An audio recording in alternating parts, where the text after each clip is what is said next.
ছাত্র জনতার গণ অভ্যুত্থানের মুখে বাংলাদেশ থেকে পালিয়ে যাওয়া স্বৈরাচার শেখ হাসিনাকে ফেরত দেওয়া নিয়ে এবার মুখ খুলেছে ভারত।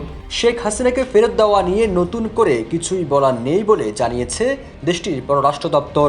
সাপ্তাহিক এক ব্রিফিংয়ে এ তথ্য জানায় ভারতের পররাষ্ট্র দপ্তরের মুখপাত্র জয়সওয়াল। এই মুখপাত্র আরও বলেন, এক সপ্তাহ আগে শেখ হাসিনার প্রত্যর্পণ নিয়ে বাংলাদেশের বার্তা পাওয়ার কথা জানিয়েছিলাম, তবে প্রাপ্তি স্বীকারের বাহিরে এ বিষয়ে নতুন করে কিছুই বলার নেই বলে জানিয়েছেন তিনি। ব্রিফিংয়ে সাবেক ইসকন নেতা চিন্ময় কৃষ্ণ দাসের জামিন খারিজ নিয়ে জানতে চাইলে তিনি বলেন, চিন্ময় কৃষ্ণ দাস ন্যায় বিচার পাবেন বলে আশা করছেন তারা।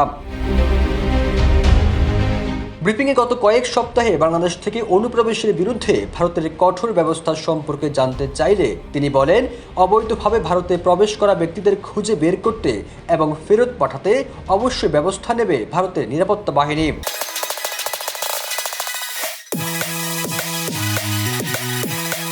ছাত্র জনতার গণ অভ্যুত্থানের মুখে গত 5 আগস্ট দেশ ত্যাগ করে ভারতে পালিয়ে যান শেখ হাসিনা। বর্তমানে তিনি দিল্লির একটি সুরক্ষিত এলাকায় রয়েছেন বলে জানা গেছে। গত 23 ডিসেম্বর শেখ হাসিনাকে দেশে ফেরাতে ভারতকে চিঠি দেওয়ার বিষয়টি গণমাধ্যমকে নিশ্চিত করেন অন্তর্বর্তীকালীন সরকারের পররাষ্ট্র উপদেষ্টা মোহাম্মদ তৌহিদ হোসেন।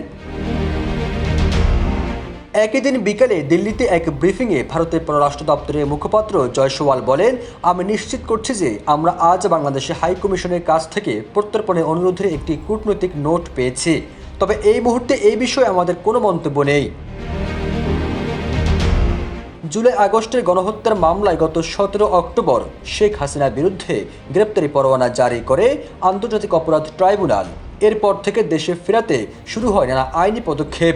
গত 13 নভেম্বর শেখ হাসিনাকে গ্রেপ্তারে ইন্টারপোলের রেড নোটিশ জারির বিষয়ে পদক্ষেপ নিতে পুলিশ মহাপরিদর্শকের কাছে আবেদন করে প্রসিকিউশন। এরপর আইজিপির দপ্তর যোগাযোগ করে ইন্টারপোলের সঙ্গে।